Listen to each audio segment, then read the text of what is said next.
National ব্যাংকের আর্থিক কেলেঙ্কারি নিয়ে একের পর এক মামলা করছে দুদক।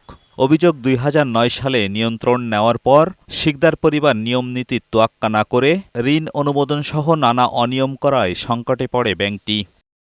এবার ভুয়া কাগজে ৯০৩ কোটি টাকা আত্মসাতের অভিযোগে রনক হক শিকদার, পারভীন শিকদার সহ ২৬ জনের বিরুদ্ধে মামলা করেছে দুদক। আসামিদের মধ্যে রয়েছে বাংলাদেশ ব্যাংকের ডেপুটি গভর্নর কবির আহমেদও।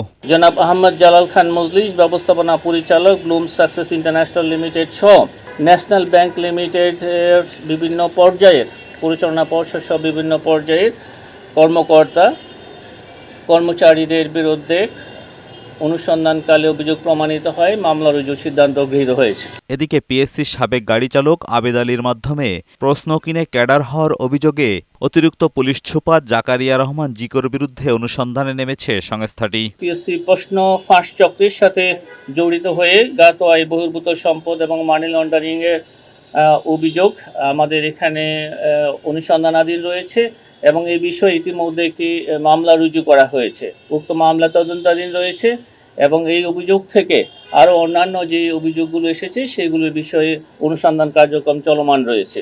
ইতোমধ্যে জনাব মোহাম্মদ জাকিরুর রহমান জিকু অতিরিক্ত পুলিশ সুপারের বিদেশ গমন রহিত করা হয়েছে। এদিন ৩০ কোটি টাকা আত্মসাতের মামলায় পিকে হালদার সহ ১৮ জনের বিরুদ্ধে চার্জশিট অনুমোদন দিয়েছে দুদক। পাশাপাশি সাবেক ভূমিমন্ত্রী সাইফুজ্জামান চৌধুরী জাবেদ সহ ৩৬ জনের বিরুদ্ধে ২৫ কোটি টাকা আত্মসাতের মামলায় চার্জশিট দাখিলের সিদ্ধান্ত নিয়েছে দুর্নীতি দমন কমিশন। এজাজুল হক মুকুল, বৈশাখী সংবাদ, ঢাকা।